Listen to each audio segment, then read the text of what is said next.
welcome to Classics Confidential. I'm Anastasia, and today I'm talking with Rosa Andújar, A.G. Leventis Research Fellow in Greek at UCL. Welcome, Rosa. Thank you. Thank you for having me.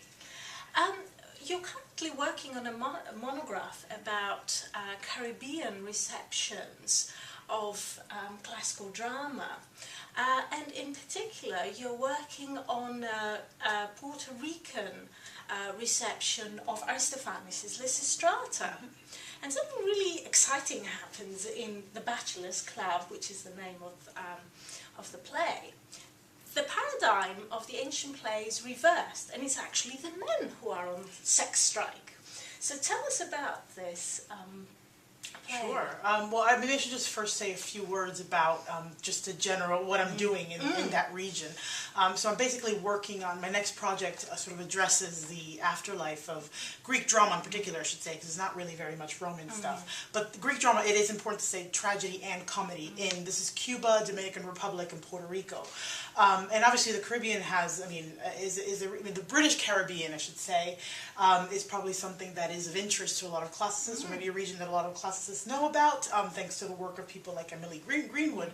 But the Spanish-speaking Caribbean, even though it's very close in proximity, has a whole different tradition. And in particular, I'm interested in those, those are obviously the three major islands of the Caribbean.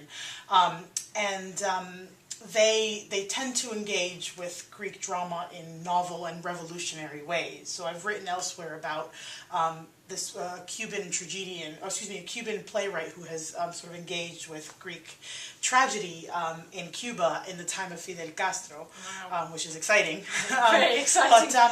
But so one of the things I'm interested in Puerto Rico. Puerto Rico seems to have one of the earliest engagements, I think, in Latin America in general, with Aristophanes. And so, you asked specifically about the strange adaptation of Lysistrata. It's by Francisco Arriví, he's actually, I think, considered the founder of modern Puerto Rican theater. That's the other wonderful thing about this region. Like in many others, a lot of, so when the national theater of these particular countries is being founded, people obviously turn to the Greeks. And so you do get to have really exciting engagements with classical drama. So there's this one version, this play called The Bachelors' Club, which is typically excluded from sort of the afterlife or accounts of the afterlife of Lysistrata. I've never heard of not just because of, people haven't, usually it's because obviously it's in a whole new, it's in a different language, it's in Spanish, it's in Puerto Rico, even it's not that well known, even within Latin America. But what I find interesting about it is that it was a very clear engagement with Lysistrata from the start. So first of all, he wrote a version. The original version of this play was from the early 1940s. It's called just Club de Solteros, the Bachelors' Club. And initially it was just about a bunch of men who go on a sex strike. And initially it was a one-act play, but then basically this author later goes to New York. He receives a fellowship in studies at Columbia, and this is a fellowship from the Rockefeller Foundation, or one of these wonderful things. And he's a dramatist. He's very interested in founding this national theater in Puerto Rico, which has never been a proper country. So you can think about all the implications about using theater as sort of political protest. But he goes to New York. He learns about Greek drama, because that's the other wonderful thing about the region, especially some of these authors. They don't really have a concept of the classics. It's not really something that's come down to them through schooling. That's, again, something that's unique about Latin America. But he comes across Aristophanes and decides to rewrite this Bachelors' Club in light of the Lysistrata. So the play that I wrote about and that I presented at this conference, The Greeks and Romans on the Latin American Stage, was a version from 1953 in which the main character now is no longer, I think in the original 1940s one-act little play, it was called Don Osvaldo. Now it's Dr. Ippolito. Now there's another mode, now you have Hippolytus, but you have this very clear engagement with the Lysistrata, and also with Aristophanes, in the sense that this rewriting, this sort of engagement with Aristophanes, forces him to rewrite and recast the original play into something else, and it's a play that later on will sort of again, he will turn to that play, that Club de Solteros, the Bachelor's Club. He will turn to that play in other decades and rewrite it and do something else with it. So he's also clearly engaging with Aristophanes and the idea of sort of all these sort of rewritings. I mean, think about Clouds, or, you know, sort of all these plays that we think about that we know Aristophanes rewrote. Rewrote them, yeah. So it's so in that there's tradition. a multiple. So yeah, so it's really wonderful. I mean, so obviously it's not just a play that gives you a unique reading of Lysistrata, but it's something this author in particular is thinking through, sort of, I guess, the implications of using and evoking Aristophanes in the modern world. Yeah, actually, I was particularly interested when you were discussing the sort of the political subtext and how the Greco-Roman classics were used to make, you know, political points, you know, and translocated obviously to Latin America. So, what do you think the Bachelor's Club, you know, how does it address that question? Yes, it's a complicated question, I think, for Puerto Rico in particular, because I should say, again, for Cuba, Dominican Republic, and Puerto Rico, I mean, for Cuba and Dominican Republic, in many ways, you have a lot more straightforward ways of sort of shaking up the political or raising political themes through tragedy, say, for example. But in Puerto Rico became, so it was a colony of Spain, like many other places in Latin America, until 1899, the end of the Spanish-American War, under which it basically came under the, I mean, Spain lost to the U.S., and basically it went from being a colony of Spain to a colony of the United States. And at the moment, the place, I mean, the island is basically, I think it's called like it has Commonwealth status. Okay. It's unofficially still a colony of the United States. It's just not called that. And it's interesting because everything's supposed to be conducted, all the official language and things are still English, but people are still very much holding to a tradition of Spanish language and customs and theater. Absolutely, and it was very important for people establishing their national theater in the late 1930s and 40s to have something that was still very much in Spanish. But so what happens with using Greek drama? I mean, obviously, as I mentioned, there are other reasons why they're doing this. They're doing this because it's, you know, it's when you want to found a theater, you turn to the Greeks. That's what you do. But what's wonderful about the Puerto Rican adaptations of Greek tragedy and comedy is that unlike other Latin American contexts in which, let's say, someone like Antigone, the story of Antigone is being sort of transposed or translated into a particular time and place. You know, you have a lot of wonderful Argentine adaptations that are about dealing with, like, you know, sort of weird battles in the 19th century to do with the conquest of these territories and Native Americans, okay? Or, you know, in Peru, there's, you know, sort of particular civil wars in which people disappeared, and so you place Antigone into that context. In Puerto Rico, all engagements of classical drama are always set in a mythical location. And so you have in this play, this Aristophanes play, it's set in an imaginary country. It's called the country of Burundanga, which means basically the country of nonsense.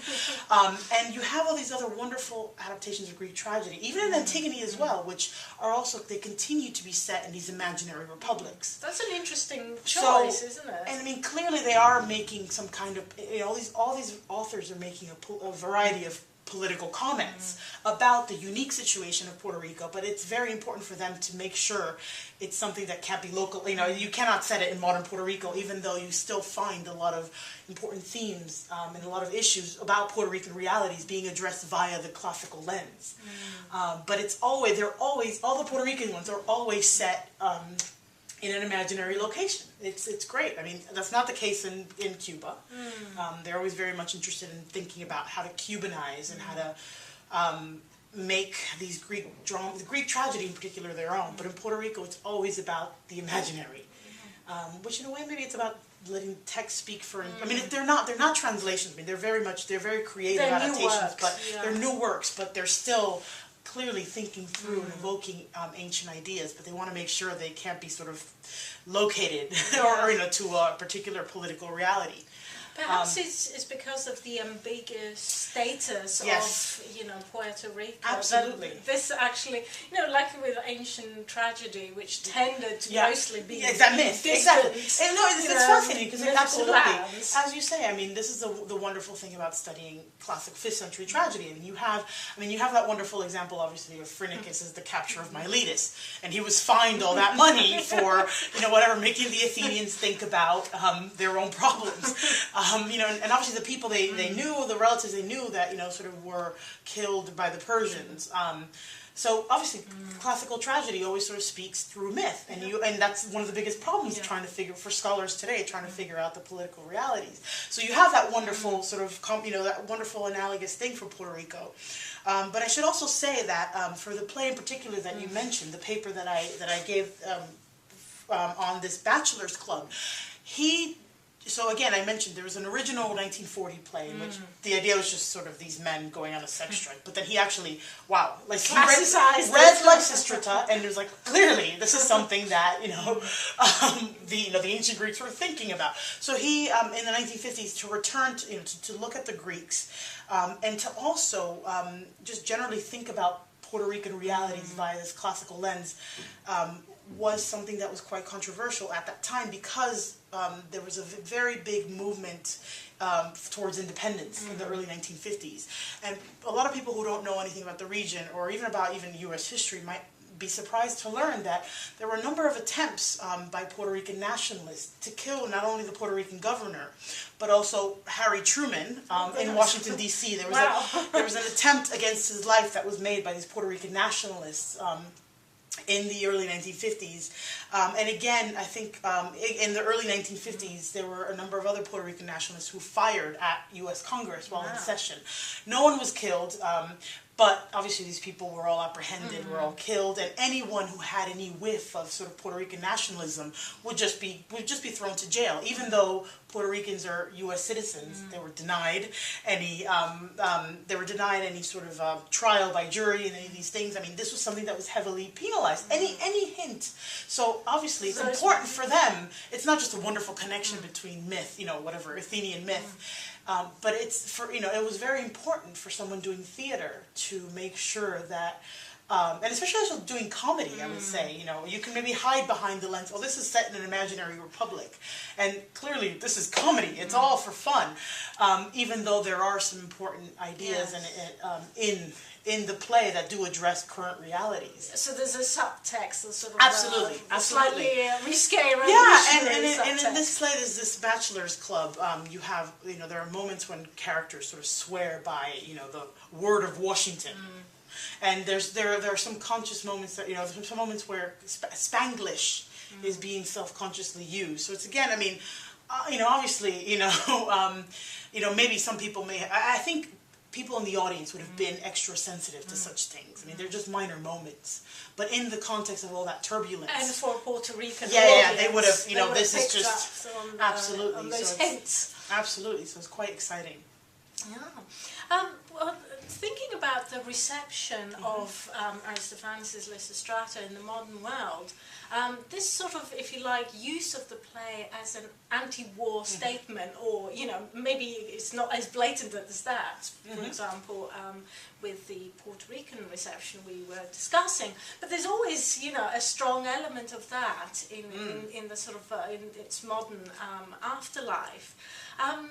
But does this actually really represent, the ancient model? Is it true for the ancient Lysistrata? Yeah, no, absolutely. So I think another reason why this case study, this one bachelor's club by Francisco Arriví, in a way is quite remarkable, is that, it's very heavily invested in engaging with Aristophanes. But the play, precisely because of this turbulent political context in which it was written, doesn't have anything about a war. There's just no war. So imagine a Lysistrata with no war, but it's all about the battle between the sexes. I mean, the men go on sex strike, and it's all about these sort of gender relations between men and women, which is still very much in the Aristophanic original. So the wonderful thing about this play is that it also, in a way, forces us to think about the modern life of Lysistrata. And there's been, there's been a number of things I think there recently Helen Morales wrote an article about what was happening in Liberia. So there are times in which modern women have gone on sex strike, some kind, and obviously all the headlines say Lysistrata in the modern world. But this play really forces us to think how much that happens. I mean, and I think to a lot of students who may have never read it, when they hear Lysistrata, they think anti-war play, women as a sex strike. But so the wonderful thing about this bachelor's club is just, that is completely, there's no war. There's none of that is there at all.